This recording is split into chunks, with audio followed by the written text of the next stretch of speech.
Last week, on this 5-part cultural agility series, we talked about change as a constant, the importance of organizations managing change as a continuous process rather than a series of events. This week's lesson is about leadership, specifically about emergent leadership versus traditional corporate hierarchy.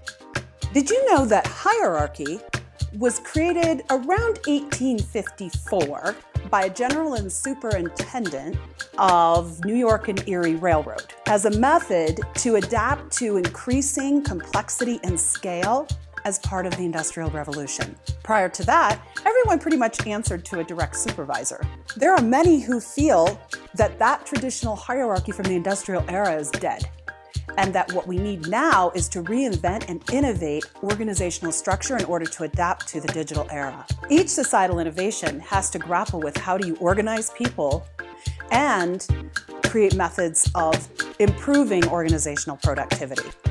Today's companies are in the midst of exactly that kind of innovation. So for example, holacracy, which is a burgeoning method of self-management that's been made popular in the digital era, or even Agile itself as a software development process to create a customer-centered, innovation, team-oriented way of working that steps aside from traditional hierarchy. As we look to nature, when there's rapid change in a system from the outside, such as a forest fire, the system will often regenerate itself through testing and crossing boundary.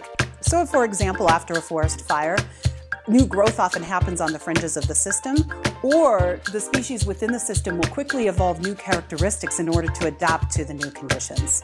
In organizational life, the decomposition of hierarchy often happens more easily in entrepreneurial cultures. Zappos, for example, has completely eliminated hierarchy and is probably one of the most famous working examples of a large organization deploying holacracy. There are no managers, only influencers and collaboration to drive performance.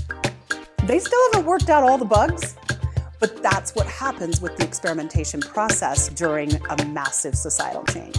And yet, even there, Zappos and other entrepreneurial companies, very difficult to overcome the mindsets of patriarchal hierarchy, whether it's nonprofit, corporate, or community. And most modern organizations just have not created the proper communication systems to embrace and encourage this style of emergent leadership.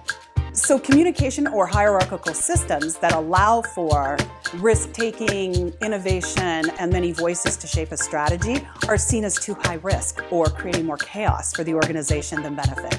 However, with proper training, they actually speed up agility and the ability to serve directly your customers in a more fluid way.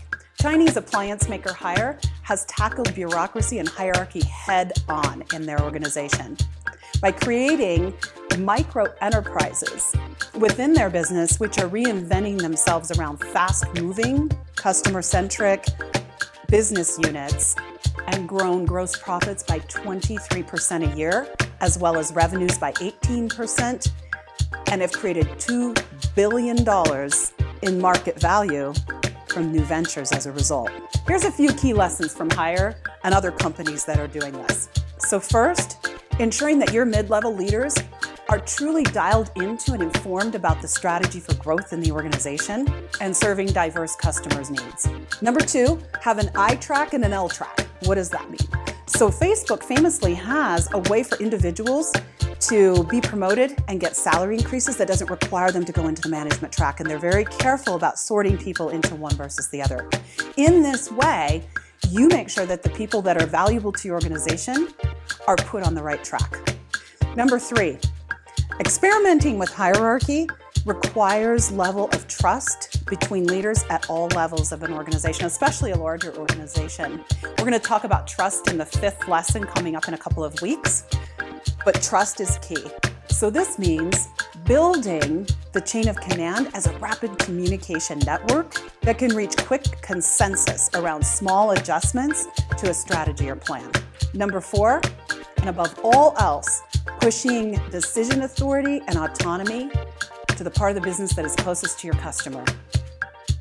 Thanks for joining us today.